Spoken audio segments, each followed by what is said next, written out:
So in this match, New Zealand scored 657 runs in 222.5 overs. About 3 and over. Yeah. Pretty normal test match pace. Well, yeah, not bad. England won it Yeah. in 222.5. Right? Yeah. England won it in 121.2. they batted for about half the time to score the same number of runs. It's ridiculous. Johnny Bairstow's 50, the fastest 50 in England by any player ever, beating Shardul Thakur's 31-ball effort last year. It's just been phenomenal. And they just lost a wicket. They'd lost the wicket at Pope. On any other... Moeen Ali has joined us. Any other normal test match scenario, you need 113 in the morning, you're feeling quite confident, and then, Pope's gone, one's nibbled back, come back off the pitch, about a foot, taken the off stump out the ground. You think, OK, better just see off Bolt and Southey. Well, Bolt went 3 overs, none for 28. Bairstow walks in and gets the fastest 50 scored in England ever in a test match. What's going off out there, Moeen Ali? It's actually amazing to watch. I mean, that little session there when Johnny came in was unbelievable hitting. I actually think this is the beginning of something special in this test side. I genuinely do. I think with Ben Stokes and Baz McCullum in charge, it is going to be very entertaining throughout the whole their test series. I ought to give you the scorecard.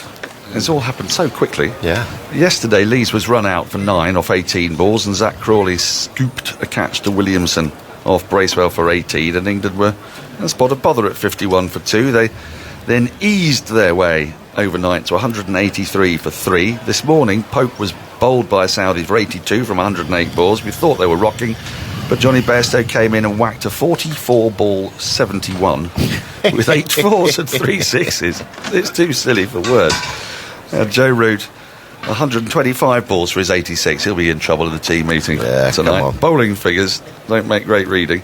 12 overs, none for 65 for Bolt. 19 overs, 5 maidens, 1 for 68 for Southey, who bowled much better than Bolt in this innings. And Bracewell, this is possibly quite key to New Zealand's lack of success. They didn't pick a frontline spinner. Bracewell, 15.2 overs. Ouch. 1 for 109. Economy rate of 7.11. And Neil Wagner only bowled the 8 overs, none for 33. So, where do we start? I suppose, can we start by looking at New Zealand in this series, Moeen? Because they have managed to beat... They started terribly, 39 for 6 at lunch or so at Lord's, but they got their way right back into that game. As Andy Zoltzman told us, the first innings deficits have been very small in this series. 9 runs, 14 runs and 31 runs. An average of 18 runs. It shows you there's nothing really between the two sides, and yet England have run away with these fourth innings run chases. It's amazing how the fortunes for both teams have changed so quickly. It was only last year New Zealand were number 1 in the world. England, I think, were right at the bottom. And it's just completely flipped within 3 weeks. I think New Zealand picked the wrong teams throughout the series, made a lot of mistakes. Mistakes that England were making 3-4 months ago, and England have gone the other way where they've made no mistakes, in my opinion. They've come out, just almost turned a new leaf. Been amazing to watch. It has been. It's the run thrilling. chases. It's the run chases. Yes. It's the run chases. Come 4th, 5th day. Can they do it? 290.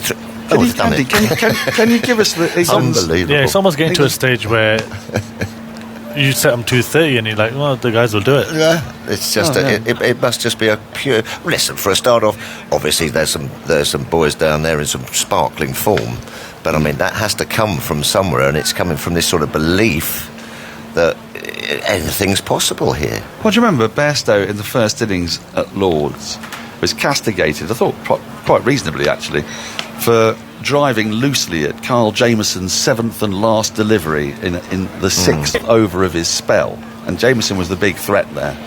Bestow had come after him and he got bowled again. We were all talking about it, and then he was bowled in the second innings. We were saying he's been bowled twice in an innings at Lord's, 4 times. No other man has had that happen to them more than once. When he was under the spotlight, is he good enough for Test cricket? Is he just a white ball player? The evidence of the last 2 Test matches, he's probably the best batter in the world. Well, just can't bowl to him at the moment. I don't know where you bowl to him at the moment. I mean, it's just in the form of his life. But this Test match again is another. What was the first one had to knock it off. Oh, Joe Root played beautifully. Then it was the big thing at Trent Bridge. Can it be done? Amazing. But 60 for 5. Yeah, well, here, 55 for 6. 50, sorry, I've got it wrong way round. 55 for 6. 55 for 6. The highest seventh-wicket partnership in England's history by a debutant, Yes. Jamie Overton, scoring 97. Yes, brilliant. And Bestow smashing it to all parts. Andy, can you calculate the run rate of England's 3-run chases at some point for me? I can do that, Dan. Just to sound those chases, England have had now 13 successful fourth innings chases of 275 or more. 3 of them in the last 3 games, 10 in their previous 1,050 odd. Yes. I mean, look, there are other factors at play here, aren't there, Moeen, as we're joined by Jeremy Coney for the last time in this series. There are other factors at play. That pitches have been, especially at Trent very good for aggressive batting, and the balls have been, I don't want to say substandard. The players might do, though, because we've had 15 replacement balls across this series, and it does seem to sort of lose its nip and after 35, 40 overs. Yeah, and I think it's been a problem throughout county cricket as well. In the county championship during this season, there's been a number amount of balls being changed consistently, so I'm sure they're going to look at that for sure, because if the wickets are going to be as good as they have been, then you need those balls to be really good for a better game for a longer time. Jeremy, it's been wonderful having you here for the last 4 weeks. I hope you managed to enjoy yourself. But what's happening to New Zealand cricket at the start of this summer? I think the England fans were looking with some trepidation at 3 tests against New Zealand, 1 against India and 3 against South Africa. And actually, the final analysis, while New Zealand have kept close to England for 2.5, 3 days, they've run out substantial losers in the end. They have. You're right to say, I think, that they have been in the games at different times. I mean, in the second day at Lord's, they were 200 ahead with 5 down. And so, they were in that match even on the last morning until Joe Root took it away. In the second test, they got 550. And so, therefore, you earn the right to have a couple of days to attack the opposition. And then the last session of that match, we saw some T20 kind of batting, really, and very clean hitting from Johnny Bestow. And that took it away from New Zealand as well. So, but they were in those games.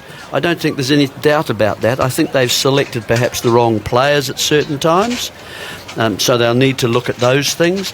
The core of the batting, numbers 1 to 4, averaged between 20 and 25 each. And those are players like Conway, Williamson, absent, of course, in the second test, Latham. They're all solid players, but they probably felt at the start of the series that if you lined those top 4 up in each of the sides, New Zealand would probably feel, gee, this is a part of the game where we can, even Root is there. We had Williamson as well. So there was a feeling that would be a little advantage for New Zealand. Well, it hasn't been the case at all. So England did well, and the movement has been sufficient. So that and a couple of the bowling mistakes and so on, that has cost New Zealand, and the efficiency of their fielding in the end as well. They've dropped catches. Where do they Brilliant part, obviously Mitchell. And Blundell. Yeah. Where do they go from here, though? They just try and poach Baz McCullum, because he might be the man to transform New Zealand cricket, or someone of that sort. What do you do? Well, they'll have to think about what sort of animal they want to be. If other sides are racing away from them, they can't afford to continue just playing a slightly conservative match. I think they're going to have to say, where are the areas we can look at to try and match some of these other sides that are racing away, particularly with the bat. And these sorts of pitches, we've got to find a bowler, and it's a pity Jameson is gone, because he might enjoy hitting these sorts of pitches harder. You can't bowl along them, as we tend to do. Jeremy, it's been absolutely fantastic having you on board. We love it when you're here. You've been superb for the last 3 tests. Really enjoy Sri Lanka. I shall, and thank you. I'll see you later in July. Absolutely, my friend. Cheers. You look after and yourself. Moeen, you've been superb. Yep. It's been great having you on board. Thank you, guys. Good luck for Worcestershire. I fear you might need it a little bit at the moment, but I'm sure all things will come. It'll all come good. Right, we're going to head downstairs. Jonathan Agnew is there. Yes, certainly. Out on the outfield is waiting for the captains and the players of the match and the series and so on to appear. I think Kane Williamson might come shortly as well, so we'll have a chat with him. Michael Vaughan's alongside me. Well, that was brutal, wasn't it? Well, it was. I mean, we probably said all we're going to say now what we said at Nottingham, where England chased down 299 in 50 overs with just a batting display that I've not really seen that in Test match cricket. I was just speaking to Mike Adler tonight and I said, do you remember the Aussies playing this fashion in the late 90s, early 2000s? We went, no, we don't remember them 2 consecutive games playing in that kind of fashion with that kind of power and making it look so easy. It was never in doubt. England chasing 296. I don't know of anybody up there in the Combox, around the Combox corridors, that even thought that England wouldn't get those runs very, very quickly. Relatively straightforward. New Zealand didn't get their team right this week. They'd had a better chance with Ajaz Patel, but what Ben Stokes and Brendan McCullum have done inside 3 games. I'm very fortunate that we work in the game and we'll be turning up to watch England, but I think what it's doing is, I think most cricket fans, if you weren't interested in Test cricket and you're kind of watching the 100 and you're watching T20 cricket, you're going to want to come and watch this Test match, because they're playing it like a one-day game. They're going out there and having a good old bash, from 55 for 6 in the first innings. To think they've won by 7 wickets chasing 296, a remarkable performance. If you're a New Zealand supporter, you'd say, yeah, but hang on, we were a bowler down at Trent Bridge. You picked the wrong side. A ridiculous team at Headingley. Yeah. I mean, is there a danger of getting ahead of ourselves? I think you've got to be realistic that this England side before the first Test at Lords had lost pretty much every Test match for a year. They'd won 1 game and they played a style of cricket that looked very timid. England got selection run in Australia, in the West Indies. That last game they should have won and they ended up losing, and everything was doom and gloom, and I certainly didn't think inside 3 games that we'd be talking about an England side playing this style of cricket, having a real good go with the batting hand, getting Johnny Bairstow to a level of what we've seen in white ball cricket for quite a while in Test match cricket. Joe Root just kind of giving up the captaincy and just moving on as a senior pro, as an outstanding batter, and just going out there and looks like he knows exactly where the ball's going to be before the bowler's released it. It's almost like the bowler, Joe, I'm going to be pitching this one out. All right, I'll be in that position early. He's playing it with so much ease. That dressing room, I mean, we've been lucky to be around them over the last few days in the hotel. And of course, they're 2-0 up and they're playing a game here at Headingley and they're having a good go, but they've been so relaxed. You see them at breakfast at 9:30. The game's starting at 11. Yeah. They're still at breakfast, and it's like, if you want to still be at breakfast at 9:30, you stay at breakfast and you go to the ground when you want to as an individual. So I think what Brendan McCullum and Ben Stokes has done with this Test match team is almost take away all the, and it's not nonsense, but the external noise and the external pressures that you do feel when you're a Test player. And I think they've just said to them, look, I want you all to be freed up to be aggressive and attacking, and you've got to impact the game. I know Brendan McCullum on the first evening was, not talking down New Zealand, but thought, why did New Zealand not try and have a go on day one? I thought, well, they played quite nicely. They just dug in and they played the Test match way. They're clearly going to try and play Test cricket in a way that we've not seen it before. And so far, particularly the last 2 games, we've seen a brand of cricket that I haven't seen an England side play with. But it all started with a brilliant innings by the ex-captain Joe Root. I think if Joe Root hadn't have played that knock at Lords and England hadn't have won that game at Lords, I'm not too sure whether we would have seen the second and the third performance being so expansive. So, yeah, great visual, great spectacle, great crowds. That's why everyone's here again today, because I think this England side are an exciting bunch of players that are well worth watching. The England squad have appeared, and hopefully we'll get a chance to speak to some in a moment. Joe Root, I can see there. Ben Stokes pottering about. They've got a mixture of white clothes on. They've got some training clothes on. But they're going to come down as is traditional at this stage of proceedings. I've got to speak to the captain. There we go. You've got a smile on your face, Ben. Yeah, no, good day, wasn't it? Good series. Really happy. How have you won that from 56 for 6? Because, I don't know. We said we were going out and play a certain way regardless of the situation, and it worked for us. It's amazing what a change of mindset towards the game can do for everybody in the dressing room. And I think one thing I said after that day with Jamie and Johnny playing is that don't underestimate the rub-off that our mentality and the way that we're speaking in the dressing room is going to have onto people, not just the guys in the dressing room at the moment, but guys who come in later. For a guy to go out and play like that on debut, I think sends a huge message to anybody wanting to get into this Test team at the moment. Yeah, I mean, it's easy to focus on the big players, Bestow and so on, but actually that innings by Overton was crucial. Oh, massively crucial. And honestly, the most, obviously Trent Bridge was amazing to be a part of last week. But I look at the way that this game's played out, that we were 55 for 6 and we stuck to what we said we were going to do. Those situations are very hard to really stick to what you want to be about as a team. But that was the most pleasing thing for me as captain, is that everyone was going out there with that same intent of wanting to put the positive influence in towards the game, and that's turned out us winning the game, and it's all down towards our mindset this week.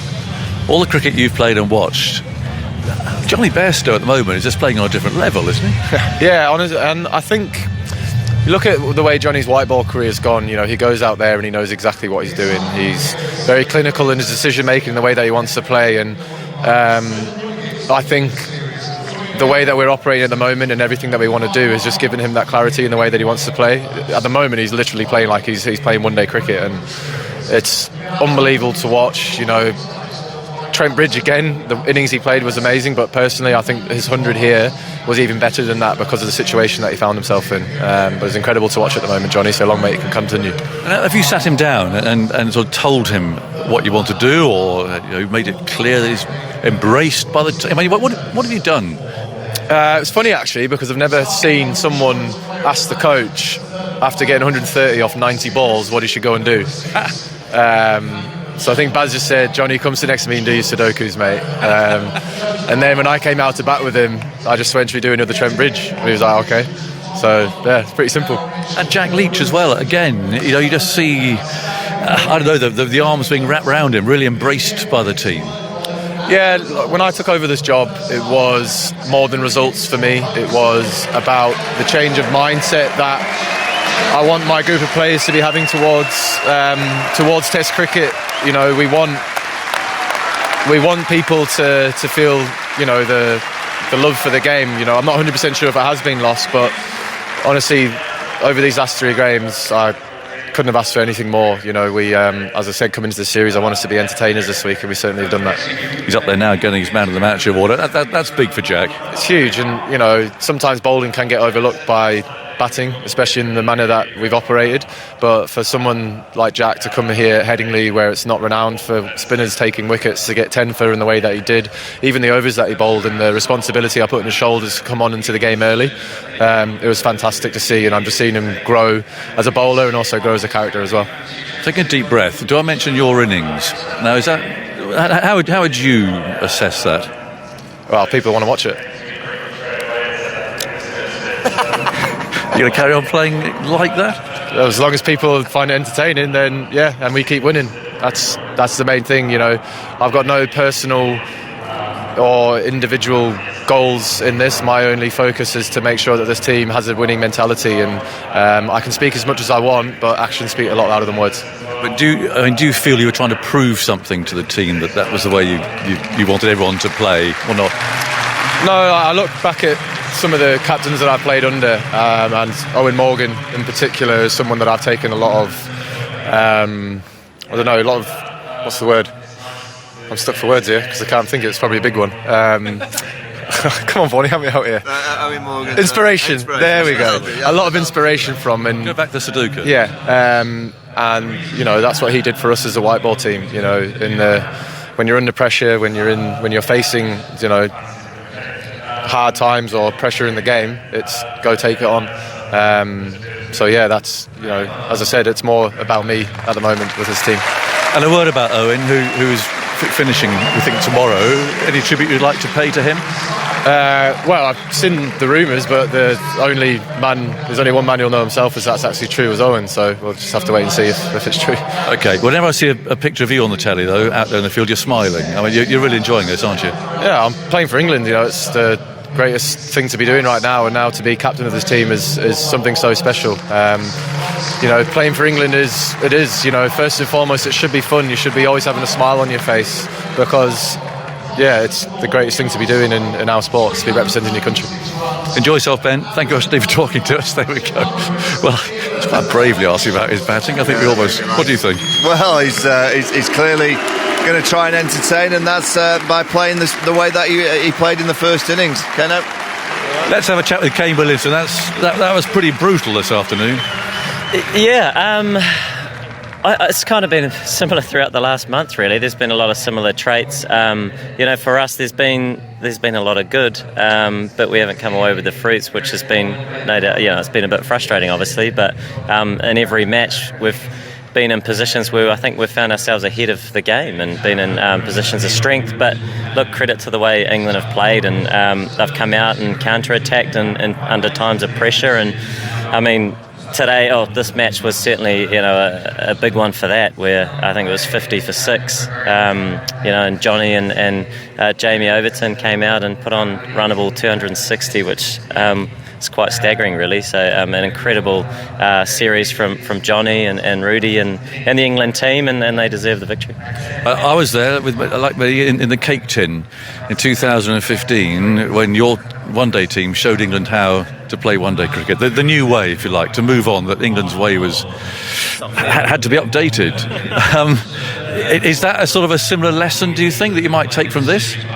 Look, lots of lessons. You come up against a strong side. They're a very strong side. They've always been a strong side, but they've certainly, sort of unwrapped a style of going out and playing with some freedom that clearly in these last 3 matches has really suited them, and I've got no doubt they'll be committing to that moving forward, and they've put together some really good performances. And for us, it's regrouping a little bit. Losing obviously is something that you look at and try and find areas to improve, but at the end of the day, there were 3 really competitive test matches, and I think at times we've probably played worse and won games, but at the same time, it's been a very tough series. England have played very, very well, but we need to be a little bit better. It's tough on Daryl Mitchell and Tom Blundell. I mean, their contributions are remarkable. Yeah, absolutely. They were outstanding throughout this whole series, and Daryl's sheer volume of runs was immense, and sort of history-breaking type of series, and obviously great for us moving forward and seeing some depth in the batting and the bowling, and obviously Tommy Blundell as well, who took over the gloves from BJ Watling and obviously kept really well throughout the series and contributed heavily with the bat. So some really good signs, and it's just that little bit extra, I think, that gets you across the line. And I think in all 3 matches, sort of England won some fine moments that really went a long way for them to winning.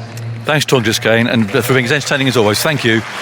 Kane Williamson, the captain of New Zealand, being very magnanimous there, obviously, about England's cricket. I think he's still trying to work out how they lost that from 56 for 6. Well, yeah, I mean, that's why it's just so remarkable. When you think that England have won by 7 wickets, having been 55 for 6, chasing down the New Zealand first innings of over 300. It's absolutely staggering what we've seen, but New Zealand are always a team that when they come here we just see great cricket, whether it's one-day cricket, T20 cricket, test match cricket. The New Zealand side just bring a way of playing that's well worth watching, and they'll look back on the series and look at 1 or 2 moments that they could have improved upon, but they just came up against the juggernaut of England powerhouse batting. Here's the player of the series. He's got a massive smile on his face, Joe Roos. How special is that? Yeah, it is.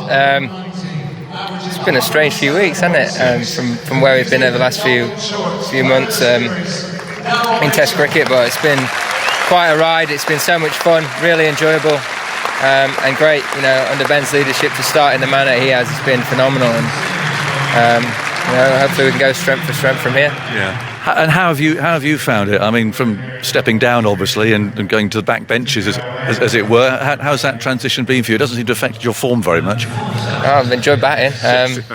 It's been quite nice, actually. I know I had to deal with you as often, which is always nice. And then, no, only joking. But no, it's been great.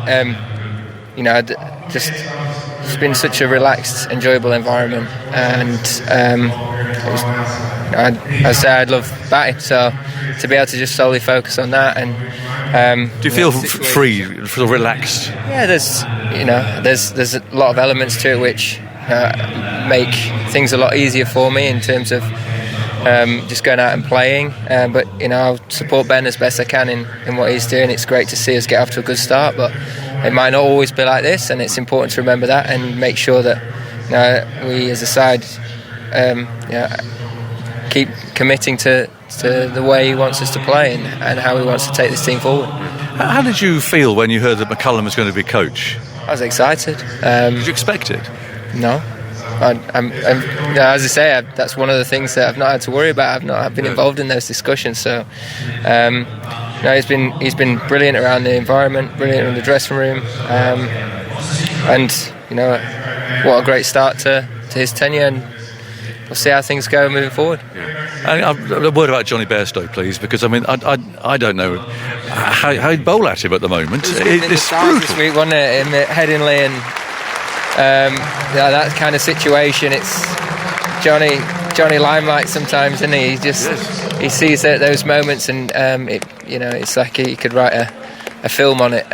But when the crowd are up, situations needs a hero. He's someone that generally stands up to that and delivers. And for him to back up what was an unbelievable innings last week at Trent Bridge, but wow, the way he struck the ball this week on probably a lot trickier wicket, obviously a more challenging situation, was incredible, really.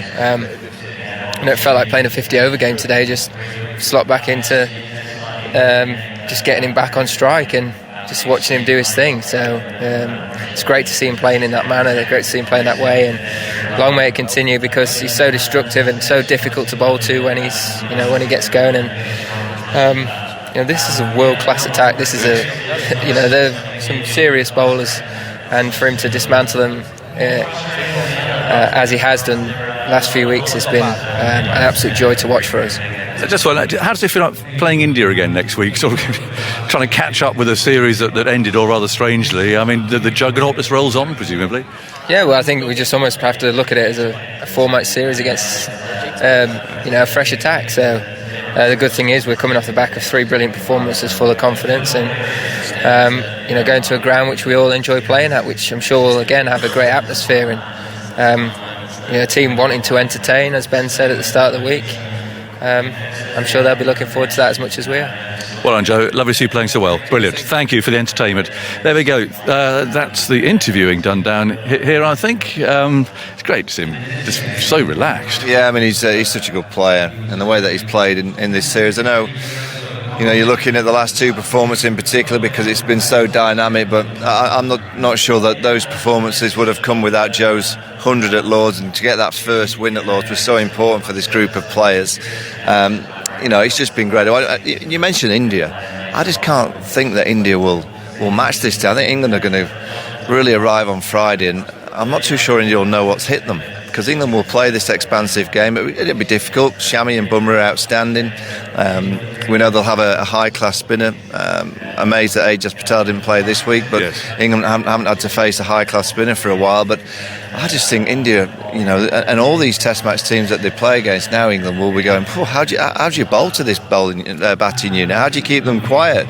Where do you bowl to Johnny Bairstow? And I guess if the ball swings around, and that's been the big thing for me in the last 2 games, is the ball hasn't swung around. And if they use the same batch of balls against India on Friday and it's not swinging around, England will get them. England will be aggressive, and it'll be very difficult for India to stop them scoring.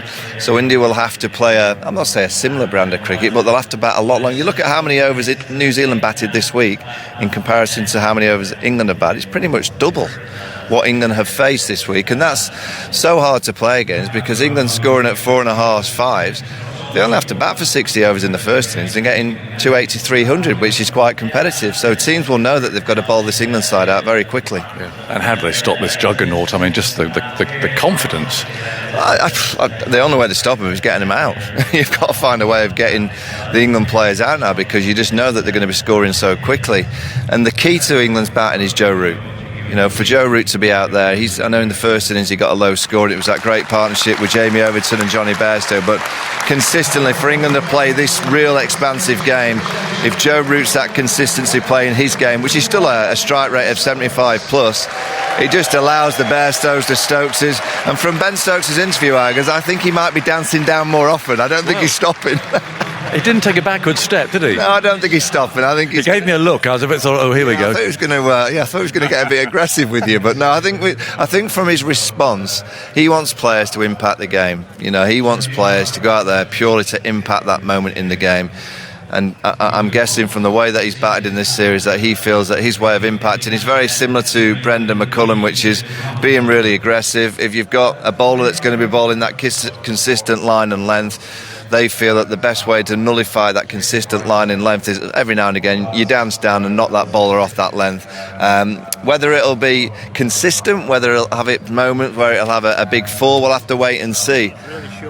But I do think that he's certainly going to commit to this expansive game, Ben Stokes, the skipper. He won't be taking a back step. I don't think he'll be in a few games' time, Aggers, doing an interview with you saying you were right at Headingley, Aggers. No, I don't think no, I don't think that's going to come. So I think he's going to stick to his guns. I think he's going to continue to be dancing down, hitting the ball as hard as he can.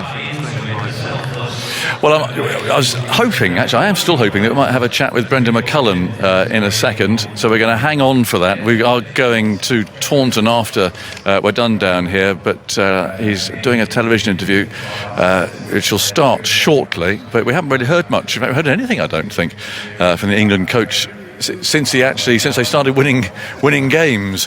It could be an interesting interview. Well, we've just seen him sat on the balcony with his feet up doing his crosswords or whatever he does. He's a cool cookie. He's a very relaxed individual, so I'm looking forward to that. But he's waiting for the time here, I think, before we're going to chat to him. So we'll find some more things to talk about. Isn't it nice for Joe Root? I mean, the first series, and we know how much he loved being captain, what it meant to him.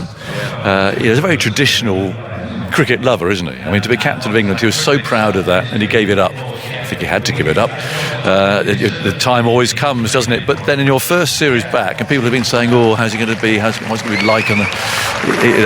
Out of all of that side of it again. I mean, look at what he's done to be man of the series. It's fantastic. I always thought that as soon as he gave up the captaincy, he would be probably the best ever senior pro.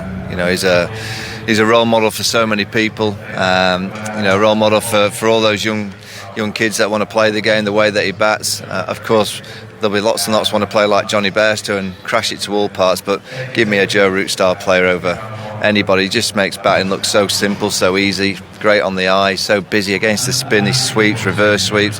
That little reverse, it's not a little one, but the reverse ramp that he seems to have found against the seam bowlers.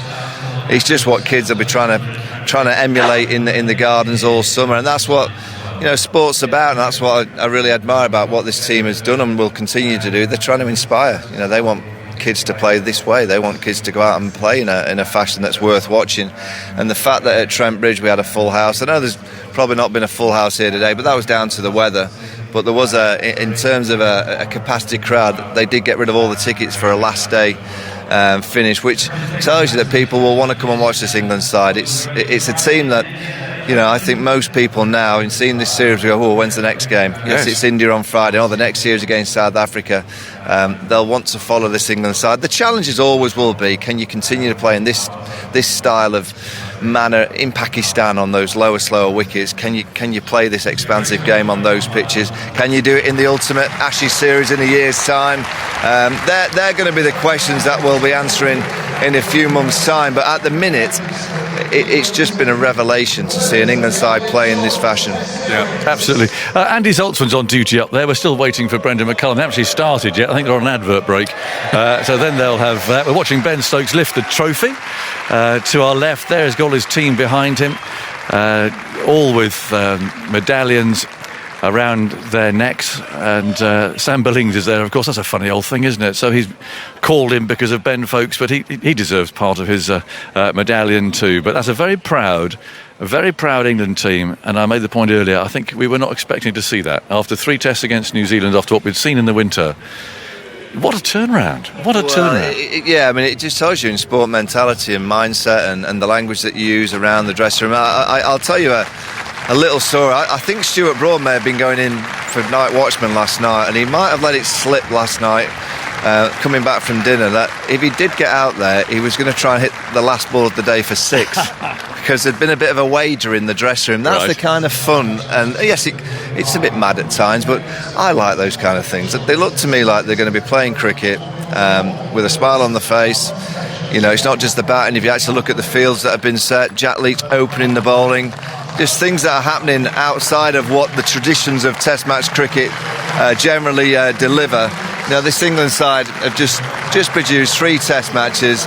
I guess the Test match at Lords was a bit more traditional. The victory there, it wasn't quite as brutal as what we've seen in Nottingham here in Leeds, but you know, you can see that they're buying into this new vibe, this new mentality, this relaxed approach of playing Test match cricket. It's very much, I mean, Ben Stokes mentioned Owen Morgan and the kind of mentality that Owen brought into that one-day dressing room. And I'm absolutely keen to see whether that can transcend into Test cricket over a period of time. Can you play that fearless, carefree cricket with the bat in hand over a period of 2-3 years in Test match cricket? Because if they can, and they do, they'll change the way Test match cricket is played around the world, because many other teams will have to follow suit.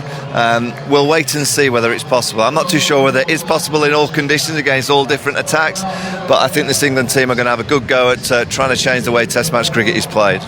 The McCullum interview has started over there, so we won't be too far away from hearing from England's coach. I'm sure you'd love to, because as I say, we haven't had a chance to talk to him since he was appointed, and rather a lot's happened since then. So do hang on for that. Andy Zoltzman, I think, has been working out all sorts of stats up there. I mean, it has been a remarkable series statistically, Andy, hasn't it? It's been fantastic numerically as well as in terms of the cricket we've seen, and particularly in the context of England having had one of their worst runs ever, one win in 17 tests before this game. They've become the first team ever to have 3 successful chases over 200 in the same series. Before this series, England had 10 successful chases of 275 or more in 1,050 tests, and they've now had 3 in successive games. We talked about, the closeness between these two sides. In the first innings, there's almost nothing between the two sides.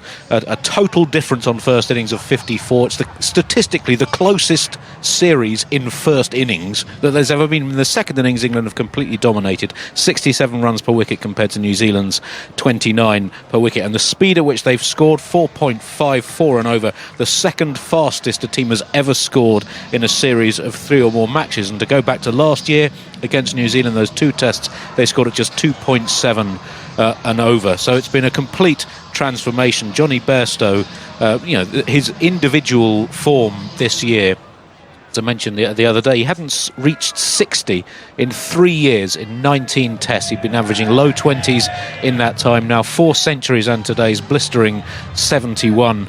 With the 4 centuries, all from very difficult positions. In the series, 394 of 328 balls out of series where a batsman have faced 200 or more balls. That's the second quickest ever, fractionally behind Shahid Afridi for Pakistan against India in 2005, 2006. And the difference between the 2 spinners in this game was stark. New Zealand picked a part-time spinner, Bracewell, who only 30 wickets in his career. Jack Leach, 5 wickets in both innings.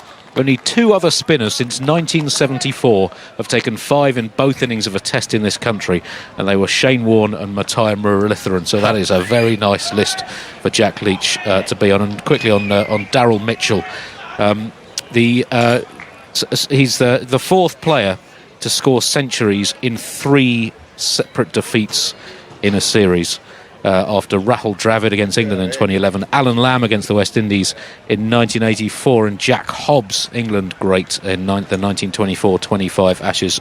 Him and Blundell together scored 724 in 6 partnerships, but the rest of New Zealand unable to challenge England with bat or ball. Yeah, thank you, Andy. It's remarkable. We've had some of the big names in cricket, haven't we? Even back down to W.G. Grace, talked about during this game as far as some of the records and the stats are concerned. It has been that sort of game, and it's been that sort of series. Here we are at a very fresh Headingley. There's blue sky above. It wasn't always the case. It rained throughout the morning, but we were able to start up at 1:30. England have completed their victory here by 7 wickets. It was extraordinary performance with Johnny Bairstow and Joe Root seeing England home.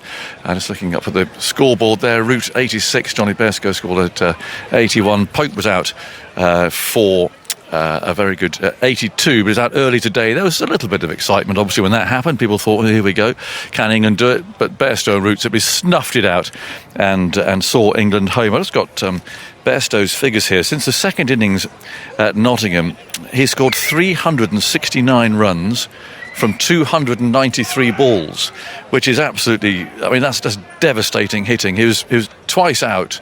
But I'd make the point, I just don't know where if you were the India data people at the moment, I mean, what are you going to program in there to try and tell your bowlers where you bowl at him? Well, you've got to hope there's some movement through the air or off the pitch, because if not, he's just hitting through the line beautifully.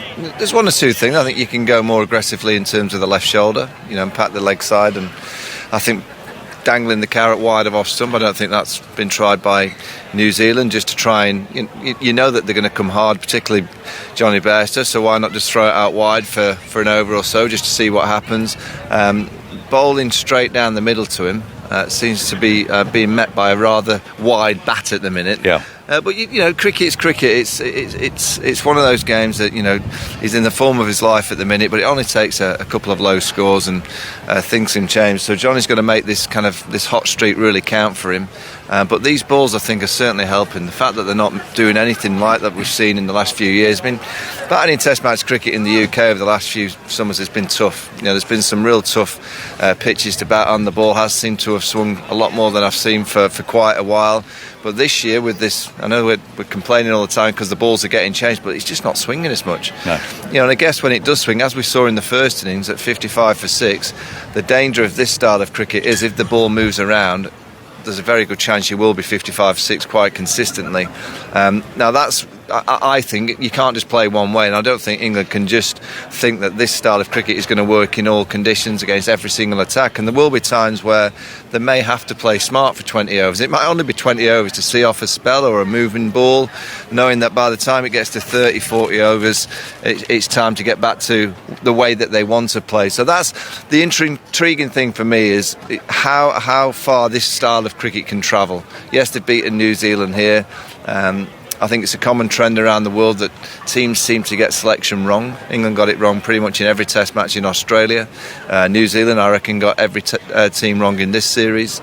So that's something that I would be slightly worried about for overseas teams, that they don't seem to be getting the right teams for the conditions. But I'm intrigued to see how far this kind of style travels, and if they can continuously play it like this over a year, 2 years. We might be, I know it's early, very early, Aggers. I'm sure there's going to be a few bumps in the road, let's say. But I've not seen a Test match team ever play this style of cricket for a prolonged period. I've seen teams, chase down scores quickly, but not over 2 games like that in such easy fashion. And you're looking at a scorecard and then 296 to win the last innings. You look at the history books, it just doesn't happen that often. But there was not one person that didn't think England were going to stroll it. No. It was just the mindset, the pitch, everything like, well, they'll win easy. Well, it's being noticed. I had an email about something rather different a couple of days ago from Steve Waugh. Right. He's noticed. He said, wow, this could be a compelling Ashes if it continues this way. Without any question. And I think the way to play Australia is this style. Because, you look at India when they won in Australia, Rishabh Pant, that style of player that did dance down and tried to hit the likes of Hazelwood and Cummins' length.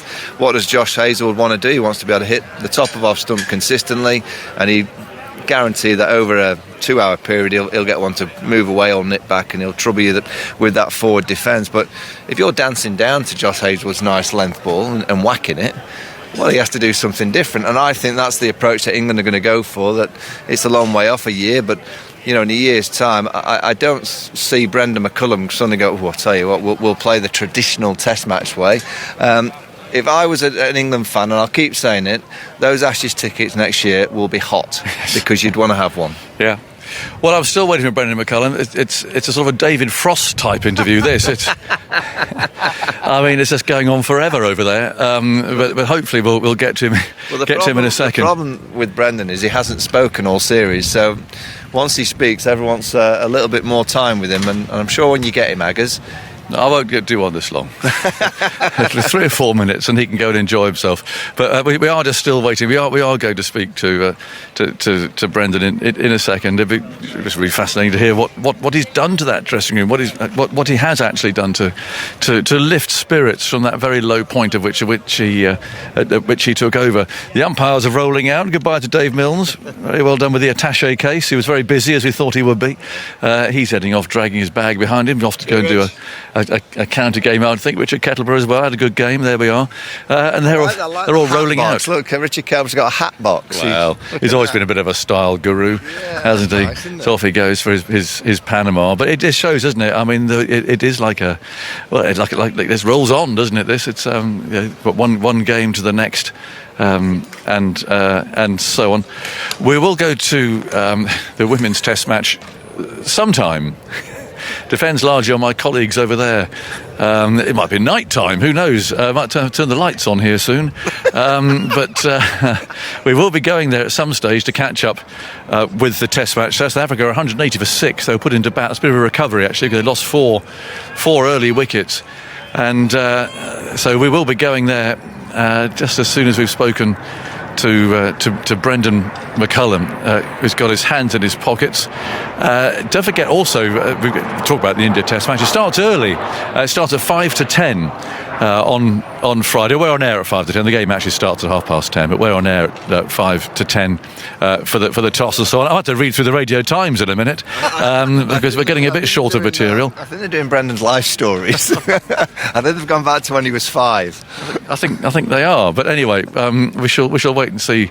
At some stage he'll be done. As long as he's still got a voice left, we shall be. I'm making a few signals here because anyway, it has been a brilliant match. Shall I read the scorecard? should I say that England played an expansive game about for the you can talk about time. that. What about Zach Crawley? Shall we?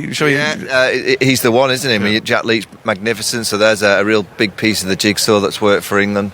Zach Crawley will need some runs. He'll need some runs at Edgbaston, and I do think that this style of leadership and Brendan McCullum and Bestow, I think you're getting him, Agus. I think he's coming out. Yeah, he's coming. He'll need a rest after that. I think that style of the leadership that's in place now is the kind of leadership that could get Zach Crawley into some kind of form. Here he comes, Baz. Do you want a drink? You might need a bit of a lie down after that. Have you got a voice left? Hello, lads. How are we? Well, we're all right. I mean, you're a bit of a national hero. We'll be giving you a British passport before you know it. I mean, what have you done to the cricket team? Well, no, not a whole lot, to be honest. Just the skipper's done a remarkable job with this team. Obviously, we all know that he's a strong sort of personality and a very, very good leader. And I guess there was a bit of risk when he was appointed as captain, but I think what we've seen is that he's fully immersed in this mission, and the guys certainly follow him. And I think he's done a tremendous job. And my job is just ensure that we remain consistent with our messages and we don't waver just because pressure comes on. He seems to always have a smile on his face in the field. I mean, as if he's just really enjoying it. It's unbelievable. I'll give you a little bit of an insight, actually. Last night, I'm aggressive, but I think he's got me covered. Last night when he came in, we needed 297 and there was 40 overs left in the day. He emphatically said, we should chase this tonight. I was like, skipper. So I get the mindset, and let's go and have a go, but let's just see where we end up. But he genuinely believes that anything's possible in cricket, and I think that's a wonderful attitude for a leader and a captain. It's exactly what that dressing room needs. Do you think the leadership might take his own game up another level? Yeah, I think so. I think what we're seeing at the moment is he's really pushing the envelope and he's really sending a strong message that this is how the team will play and how the opposition can expect the team to play. I'm sure there'll be times where he pushes it a little bit far, but that's okay. I think we can live with that. I'd rather try that than not push it far enough. And I think we'll see over the next couple of years Ben Stokes. Well, he's already had a remarkable career and he's had some remarkable moments, but if he continues in the vein that he is at the moment, who knows what's possible for him. I asked him about his first innings and he gave me a look.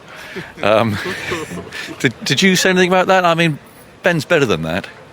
No, I didn't say anything about that because I think it's bigger than that, to be honest, because when your team's under pressure like that, and we've been talking about how we want to play the game and we're steadfast in our belief about how we want to play the game, sometimes you need a shot as well. You need a shot in the arm to remind yourself, and if you get out doing it, you get out doing it. But I think what it did, it freed up the remainder of the dressing room that we are going to, no matter how much is on the line, no matter how dire situation can be, we're going to back you to play this aggressive style, because not only does it empower us, but also it puts pressure on the opposition, and then all of a sudden they stop trying to get you out and they start trying to bowl away from you. And yes, it was a little bit beyond probably where he wanted to be, but I'd rather that than not go far enough. Yeah. You've given him a lot of credit, and rightly so, but Brandon, I mean, to come in and do the job that you've done from where England were only 2 or 3 months ago is remarkable, and with characters in that team who you feel sometimes need a bit of an arm around the shoulder. I think of Johnny Bestow and Jack Leach. Look at the way that those two are now playing their cricket. That must have been in a large part down to you. No, absolutely not. Look, I'd sort of... when I took on this job, I thought it would be a long-term project that would take a little bit of time to be able to get the guys to believe in it. And I knew that they were thirsty for change, and they wanted to try, and they needed a little bit of encouragement, but I didn't quite anticipate how quickly these guys would be able to break the shackles and to be able to bring their authentic games to the stage. And I haven't had to do a great deal, to be honest. It's very much the skipper has been the one that's done it. I've been able to mop up a couple of things and try and reinforce some of those messages, but I think most of my job is actually to strip a little bit of the stuff away, try and keep some of the noise from the outside away, and to try and just remind the guys that you get a very finite time in your international career to be able to make an impact. And if you're constantly fearing failure or worried about getting dropped, then you actually never enjoy the journey. So just continue to try and preach those messages to the boys and treat them the same whether they have scored no runs or they've scored 100. I think that's really important too. And look, I look around the dressing room, and there's a lot of talent in that room, and some guys have had great series, others have had quiet series, but some of those guys, their time will come as well. Yeah, just a quick one for Ollie Pope. I mean, that was a big move. Ben said that he wanted him to bat at 3, and he's repaid you in his last 2 games. We had to bat 3, didn't he? Because Stokes had already said that Rudy was going to bat 4, yes. and he was going to bat 6, and then obviously Johnny was going to bat 5. So look, I thought it was 100% the right decision. I guess, again, when I took on the job, I probably didn't have a lot of intricate knowledge of some of these guys. You go back over their footage and look at some of their past games and techniques and sort of get a bit of an understanding of what they're like. But, you can't score that amount of runs at domestic cricket and have showed it briefly at international cricket without having some talent there. So someone's got to bat 3, and what a great place to bat. And I think for him, it was just... the messaging was, what a chance you've got. If you can nail 3, then how good does our side look, and what an amazing position to be able to bat in world cricket at number 3, the best players in the world bat there, or some of the best players in the world. So it was an opportunity for him, and credit to Ollie. I think the first test he was probably a little bit nervous because it was a bit of change and he was probably a little uncertain, but once he's been able to just quieten some of that external noise and just go and bat, we've seen what he's capable of achieving. So yeah, he deserves all the accolades that he'll get over the next little while, and I know he's hungry to continue to impress in that position. How much are you enjoying this? Yeah, it's awesome actually. It's really cool. I gave up a pretty sweet gig beforehand, and a little bit of radio work. On our side of the fence, yeah. A little bit of radio work, a little bit of TV. It's not a little bit of radio work, but it's very hard work, this. Well, you guys do. I wasn't doing a whole lot, and then a little bit of IPL stuff. But to me, it was, if you're going to change your life and make significant change in your life, you want it to be quite grunty and worth doing, and the challenge of doing it, to me, appeared worth doing. I know it's not always going to be as bright and bubbly as it is at the moment, but I think you've got to enjoy these moments as well, because they don't come around that often. But it's good. I'm really enjoying it. The boys are great. Responded a lot quicker than I thought they would, and I think one thing I do keep sort of harking onto them is just don't take any of the stuff for granted. It's like, we want to make sure we remember this, and these are the times that when you finish playing, you look back on fondly, and you should never sort of take it for granted. So it'll be this afternoon as well.